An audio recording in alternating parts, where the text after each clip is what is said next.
Saludos, saludos cordiales, saludos para todos aquellos que nos siguen a través de las redes sociales. Mi nombre es Carlos Céspedes, director ejecutivo de Acadepec y Acadepec Internacional.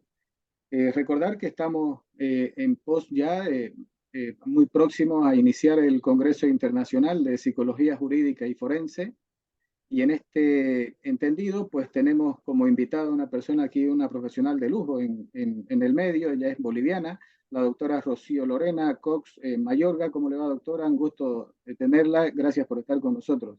La doctora, permítame, la doctora para presentarla, ella es psicóloga de profesión, tiene diplomados en medicina legal y ciencias policiales, tiene un máster en psicología forense, eso lo hizo en Barcelona, tiene un diplomado en Derecho Procesal Penal, entre muchos otros cursos, una profesional muy destacada. ¿Cómo le va? Gusto saludar a la doctora Lorena. Buenas tardes a ustedes, a la organización y a CADEPEC. Muchas gracias por la consideración, muy agradecida por formar parte de este magno evento y pues esperando estar a la altura. Por favor, el gusto es nuestro, el honor es nuestro de tenerla a usted con nosotros en este importante congreso como estábamos mencionando. Para entrar en tema ya y hablar de esto que nos está uniendo en esta entrevista, doctora, eh, ¿cuál es la situación actual de la psicología jurídica y forense en nuestro país, en Bolivia? Bien, pues me permito informar que en principio soy una de las psicólogas forenses que ha iniciado esta situación de capacitación y de trabajo en el ámbito judicial ya desde hace más de 10 años, ¿no? De repente soy una de las veteranas que ha tenido que en todo caso, lograr un lugar y posesionar el lugar del psicólogo forense en los estratos judiciales y en todo caso determinar que una pericia psicológica haya sido vinculante para una decisión judicial, como es el caso de, por ejemplo, los delitos que están contemplados en la ley 348, donde la realización de una pericia, pues como se había dicho anteriormente, determina alguna decisión judicial en este aspecto. ¿No? Al encontrarme ahora desarrollándome como doctorando en el ámbito de las ciencias forenses, pues me permito informar que la psicología forense se ha convertido en un pilar fundamental, no solamente para la evaluación de víctimas, de testigos y de presuntos agresores, en muchos de los casos, sobre todo el ámbito penal, y que pues con todas las investigaciones que se han llevado adelante a lo largo de estos 10 años, se han podido concluir cierto tipo de estudios, ¿no? Que han sido bastante relevantes en este ámbito y que marcan una línea para el trabajo pericial, determinando puntos de pericia, determinando los lineamientos básicamente que han sido adoptados principalmente por el Ministerio Público. Y doctora, ¿y cuál es el papel del psicólogo en el sistema judicial en Bolivia? Como se había dicho hace un momento, ¿no? Es realmente determinante. Pues una pericia psicológica, en principio, tiene dos vertientes fundamentales en las cuales se trabaja y pues debe responderse a esas demandas, ¿no? Por un lado, debe coadyuvar con la penalización de un posible agresor y por otra parte, se debe lograr un resarcimiento civil a una presunta víctima en función con todos los estudios periciales que se llevan adelante. Son vastos los campos de acción que tiene el psicólogo forense, no solamente a nivel nacional, sino obviamente a nivel internacional, porque pues se ha encontrado ya desde hace 4 o 5 décadas atrás que el estudio de la mente humana es realmente determinante para poder auxiliar a la justicia y en este sentido llegar a determinar algún tipo de resolución. Y doctora, ¿y cómo es que se realiza la evaluación y las pruebas psicológicas en el ámbito jurídico? Sí, este es un trabajo bastante complejo, ¿no? Se ha referido que el trabajo de un psicólogo forense se encuentra orientado hacia víctimas, hacia testigos y hacia presuntos agresores o responsables, ¿no? De algún tipo de transgresión o acto penal. En este sentido, la metodología de evaluación, porque hay que ser muy claros en este aspecto, ¿no? Lo que hace un psicólogo forense básicamente es evaluar. ¿Ok? A veces se confunde un poco con una situación terapéutica que desarrollan los psicólogos, donde lo que se busca es un apoyo, una contención, una reeducación a veces de la conducta. Sin embargo, el ámbito judicial, básicamente la psicología jurídica, y dentro de la cual la psicología forense es una rama, que lo que busca es justamente realizar una evaluación del estado mental de estas tres clasificaciones de personas, ¿no?, que se encuentran relacionadas con la administración de justicia. ¿Vale? En ese sentido, pues son diversas las técnicas y la metodología que se utiliza dependiendo de la motivación, del motivo, de la causa y del origen de evaluación que se tiene para todos ellos. Si me dejo entender. Por ejemplo, en el caso de una victimización, en el caso de la victimización criminal, ¿sí?, lo que se aplica son varias técnicas que evalúen, por ejemplo, para poder lograr, como se había dicho, un sentido de resarcimiento de las víctimas, el daño psicológico en las víctimas, la evaluación de la credibilidad del testimonio, la evaluación de la personalidad, del daño psicológico, ¿no?, que se ha producido. En el caso de los agresores, llegar a determinar si los rasgos o características de personalidad son compatibles con el delito que se le está imputando, que se le está atribuyendo. Y en el caso de los testigos, probablemente realizar una evaluación también de la credibilidad del testimonio. Entonces, en ese aspecto, pues las baterías van a depender del psicólogo forense que trabaje en este caso y que son inherentes a la formación de cada uno de ellos, ¿no? Entonces, determinarán cierto tipo de pruebas y obviamente, esto es muy importante de recalcar, cualquier tipo de metodología debe ser científica y técnica, ¿no? Que es lo único que realmente llega a coadyuvar con ámbitos judiciales. Y doctora, qué avances se han logrado en la prevención del delito desde la perspectiva de la psicología aquí en Bolivia y en Sudamérica? De manera particular me permito referir, ¿no?, que desde los inicios en los cuales, por ejemplo, se ha trabajado en la aplicación de la Ley 348, ¿no?, se ha podido observar un desarrollo histórico en relación, un desarrollo que puede contemplar una línea histórica en relación con el incremento de la comisión de delitos, ¿vale?, en el ámbito nacional, ¿no? Y que lógicamente se encuentran relacionados con este gran fenómeno que se ha denominado el fenómeno de la violencia, ¿no? Donde existen subtipos que lastimosamente han llegado a incidir para la comisión de ahora los delitos que pues se han considerado de lesa humanidad y aquellos que pues han determinado una gran repercusión en el ámbito social, como son los delitos mayores, ¿no?, como son el infanticidio, el feminicidio, la violencia intrafamiliar, y todos estos que realmente han cuestionado en relación con cuál aquel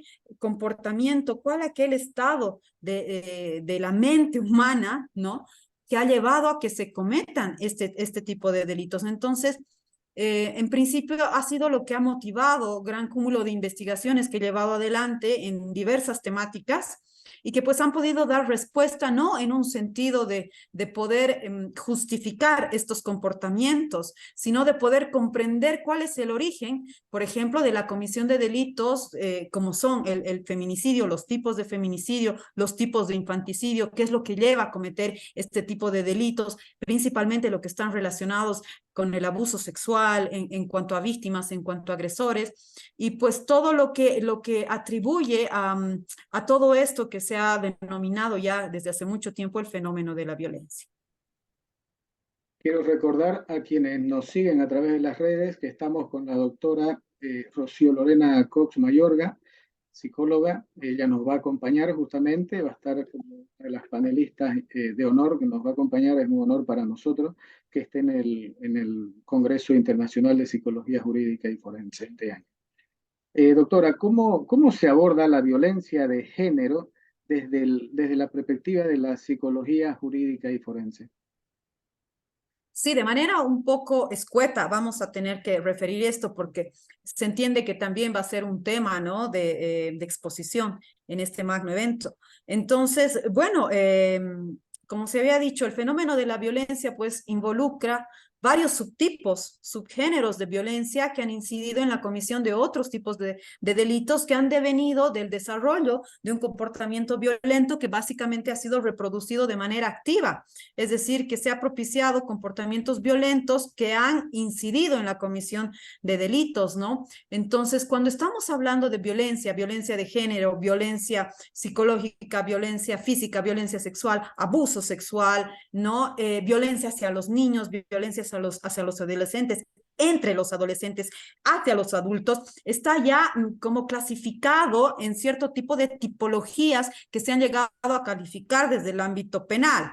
¿Ok? Desde ese aspecto, entonces nosotros inicialmente lo que debemos hacer es entender el origen de ese comportamiento violento y en ese sentido llegar a evaluar básicamente cuáles las motivaciones de aquellas personas que cometen cierto tipo de delitos que lógicamente son totalmente diferentes en cuanto a, los móviles que llevan a estas personas a que cometan estos delitos que ya se han referido anteriormente. Y en ese sentido, pues establecer cierto tipo de pautas conductuales que puedan incluso y que han sido consideradas en mesas de trabajo para la modificación de las normas penales en Bolivia, ¿no? Por ejemplo, se ha solicitado la inclusión de lo que son los delitos cibernéticos, se ha solicitado la inclusión de un perfil psicopático en la personalidad como un agravante de responsabilidad para que estas personas que responden a este tipo de comportamientos pues no puedan acceder a la libertad, que en muchos de los casos acceden y pues como consecuentemente se ha producido, entonces reinciden en un comportamiento criminal. Esto se entiende como peligrosidad criminal. Entonces, pues va a variar del aspecto fundamental en el cual se está trabajando para poder abordar en este sentido y con esta visión la evaluación que se produce en estas personas y poder orientar, como es el fin óptimo de la psicología forense, pues una decisión judicial y de aquellas personas pues en cuales las manos se encuentran determinadas, ¿no? Las resoluciones de aquellos casos que pues crean un amplio margen de repercusión social. Y doctora, ¿cómo se enfrenta la rehabilitación de los delincuentes, en este caso, desde el punto de vista de la psicología? Son décadas ya que se han llevado estudios adelante para poder llegar a obtener una clasificación en cuanto a las personas que cometen cierto tipo de delitos, ¿ok? No todas las personas que cometen delitos pueden ser reeducadas, pueden ser rescatadas de ese ámbito en el cual ya se han involucrado, ¿no? De repente cuando responden a algún patrón de comportamiento que, por ejemplo, se encuentra relacionado con lo que es en un perfil antisocial, un perfil psicopático o perverso, pues se ha encontrado que estas personas no son susceptibles de cura ni con tratamiento. Entonces, lo que se ha intentado realizar y orientar hacia el ámbito judicial, los estratos judiciales, es poder establecer que este tipo de personalidades no solamente van a reincidir en la comisión del delito previamente realizado, sino que suponen un riesgo para la sociedad, ¿no? Y en este sentido, pues, de manera preventiva, de repente se pueda lograr que los índices de la comisión de delitos violentos no disminuyan, porque eso es algo muy utópico de solicitar. Sin embargo, que por lo menos se mantengan en un margen en el cual ya no se produzca un incremento de los delitos violentos. Y doctora Cox, ¿cómo se determina la competencia de un acusado para ser juzgado?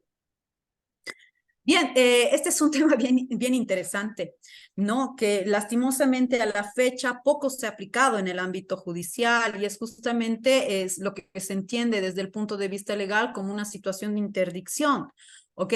Cuando una persona puede comprender, ¿no? La ilicitud de su comportamiento y en este sentido actuar conforme a esa comprensión. Desde el punto de vista de la psicología forense, desde lo que es el ámbito jurídico, se encuentra entendido como imputabilidad. La imputabilidad se puede entender como que la persona es responsable de la comisión de un hecho, ¿no? Sin embargo, al ser un término jurídico, desde lo que es la psicología forense, pues nosotros lo que evaluamos es la capacidad de conocimiento de una persona al cometer un delito y la capacidad de voluntad de esa persona, ¿no? En este momento. Entonces, en función con la existencia de todo esto, desde lo que es la psicología forense se conoce con un nombre específico, se llama capacidad procesal para ser juzgado. Si una persona puede comprender el formar parte de un proceso, si puede comprender que ha cometido un delito y en este sentido también haber tenido toda la voluntad. De acuerdo al grado de comprensión o si una de las dos facultades se encuentran menoscabadas, ¿vale? Ya sea la facultad de conocimiento de voluntad, se puede llegar a determinar ciertos grados de imputabilidad, semi-imputabilidad o inimputabilidad, que se entiende cuando una persona no es responsable de la comisión de un delito, precisamente porque ha desarrollado algún tipo de trastorno mental, trastorno mental básicamente, o de origen patológico, que pues ha impedido tener la comprensión o la voluntad al momento de cometer un hecho. ¿Y qué tipo de casos pueden ser abordados por un psicólogo especialista jurídico y forense? Todos. Todos, pues, porque un psicólogo forense no solamente desarrolla sus campos de acción dentro de lo que es la jurisdicción penal, sino también dentro de lo que es la jurisdicción civil, laboral, penal, e incluso hace 2 décadas atrás, un psicólogo forense intervenía en la jurisdicción canónica, ¿no? Pues realizando las evaluaciones para poder obtener una nulidad matrimonial, que a la fecha ya no es determinante. ¿Ok? En ese sentido, pues como se había dicho, son vastos los campos de acción que tiene un psicólogo forense dentro de todas las jurisdicciones. Doctora, qué papel tiene la psicología forense en los casos de abuso sexual infantil? Pues mire, este es un tema bastante complejo, muy álgido de tocar y el trabajo de un psicólogo forense puede ser realmente, como se había dicho en un principio, vinculante para una decisión judicial, ¿no? Todos los delitos que se encuentran contemplados en la ley 348 ha sido determinado como un menester realizar una pericia psicológica, ¿ok? Entonces, la realización de una pericia psicológica en el caso de una presunta víctima de abuso sexual no solamente va a lograr una suerte de resarcimiento en este aspecto, sino llegar a determinar básicamente si el delito, si la persona, la presunta víctima, ha podido ser efectivamente, ha podido atravesar por ese hecho traumático en calidad de víctima. Y en este sentido, llegar a determinar la credibilidad de su testimonio, el tipo de daño psicológico, la existencia de indicadores de haber sido víctima de este hecho, ¿no? Eh, Porque hemos de ser claros en este aspecto, ¿no? Cuando se está hablando de abuso sexual, el abuso sexual se ha podido comprender como el segundo delito más agraviante y lacerante para la humanidad después del asesinato.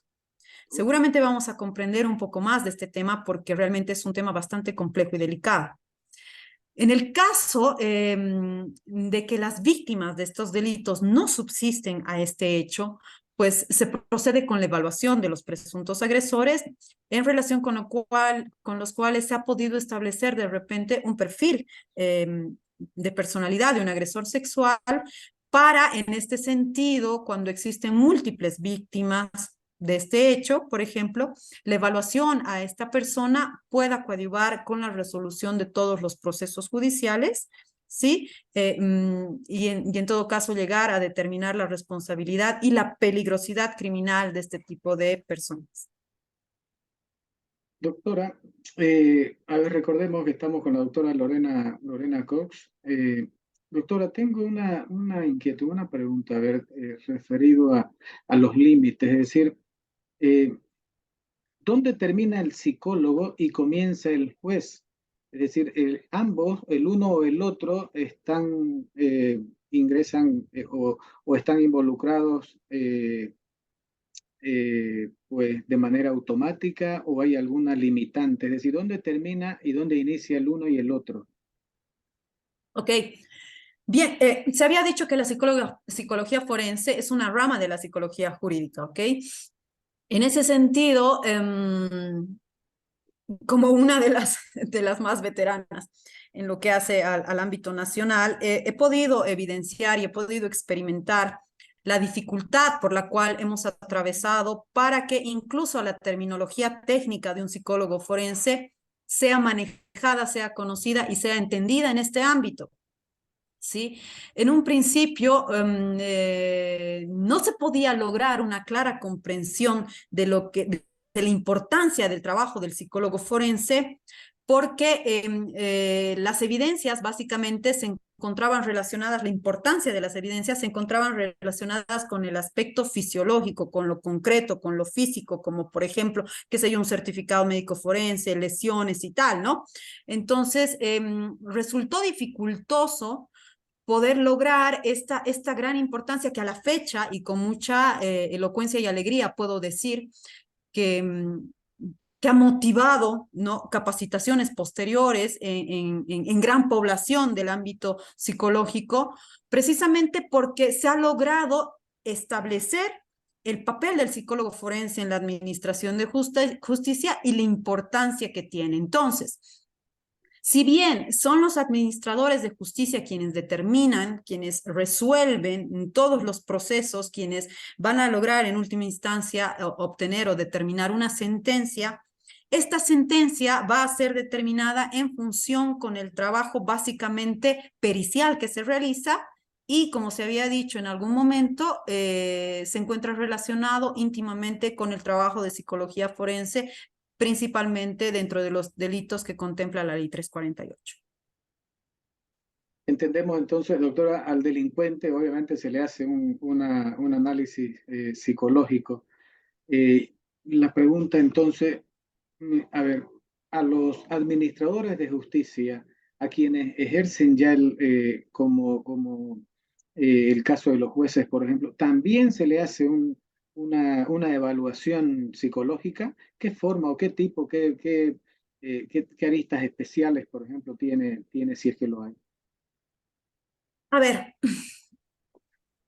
el asunto es este, un psicólogo forense puede trabajar en diversos ámbitos en los cuales son requeridos sus conocimientos y sus artes. Sin embargo, pocos son los ámbitos en los cuales se ha establecido como un requisito para, por ejemplo, la obtención de un cargo jerárquico o de ascensión de cargo en el ámbito de la policía o del ejército, donde son necesarias las evaluaciones que se realizan y debiesen realizarse desde un principio, porque pues no es determinante la profesión, sino la persona que desarrolla una profesión, ¿verdad?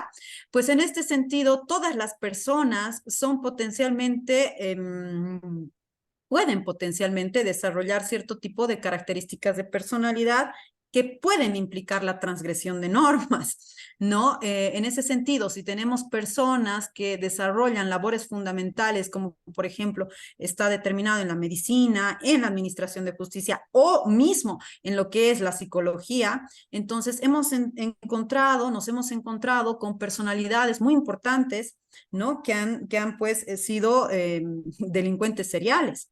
¿No? Entonces, de manera consecuente, es muy importante realizar una evaluación del tipo de personalidad que se encuentra a cargo de la administración de justicia o que se encuentra en un papel de defensa de la población, como es la policía y el ejército, ¿no? Que adicionalmente no son los únicos que tienen el permiso para portar armas a nivel nacional. Entonces, mire qué importante es la realización de una evaluación del estado mental, pero me atrevería a decir que sería muy limitante para el desempeño laboral del 90% de las personas a nivel nacional. Quiero Muchísimas gracias. Quiero ir agradeciéndole por su tiempo a la doctora Lorena Cox por estar con nosotros, por compartir su experiencia, sus conocimientos también. Tengo una última pregunta para ir cerrando esta nota, esta entrevista, y agradecer también la oportunidad que nos brinda ACADEPEC, la Academia de Posgrado de Formación Continua. Eh, ¿Podríamos afirmar, doctora, si en Bolivia existe violencia de género, entendiendo que nadie ejerce, digamos, esa violencia simplemente por el hecho de ser varón o de ser mujer, solo por su género y nada más? ¿Podríamos afirmar eso, doctora? Es posible de afirmar eso, porque pues cuando estamos hablando de violencia de género, estamos hablando tanto del género masculino cuanto del género femenino. No estamos siendo restringentes en cuanto a la aplicación de la norma solamente para el sexo femenino. En este sentido, un 3% de los casos que han sido denunciados en cuanto a violencia intrafamiliar o doméstica han correspondido al sexo masculino, ¿no? Que sin embargo se dificulta en cuanto a la denuncia precisamente por los estereotipos culturales y sociales que impiden, ¿no? Dar cuenta de que uno está pudiendo atravesar por este tipo de hechos en su calidad de víctima al ser varón. Sin embargo, el papel fundamental de la Administración de Justicia es coadyuvar con la investigación de las presuntas víctimas, independientemente del género. Incluso se han encontrado, nos hemos encontrado con víctimas que responden pues a una determinación transgénero, ¿no? Que de igual manera se debe resolver la situación por la cual se ha encontrado el hecho en investigación. ¿Ok? De oficio se dispone las evaluaciones para las presuntas víctimas porque pues a raíz de situaciones históricas como por ejemplo el caso MZ, el caso MP que ha determinado sanciones, ¿no? Para el Estado boliviano en cuanto a la contención, a la atención de presuntas víctimas que puedan atravesar por situaciones traumáticas y violentas en todo aspecto, ¿no? Ha llevado a que se determine la creación por ejemplo, instituciones y unidades de contención y atención a víctimas del Ministerio Público, ¿no? Y con esa salvedad es que se ha podido, pues, llegar a un consenso, a alguna determinación favorable para el Estado boliviano que ha podido ser demandado porque no ha habido esta situación de atención oportuna a las presuntas víctimas. Entonces se entiende como víctima aquella persona que ha atravesado por una situación traumática, por una situación violenta, independientemente del género. Agradecerle, doctora, agradecerle por compartir con nosotros su conocimiento, su experiencia, honrados en contar con usted en esta oportunidad.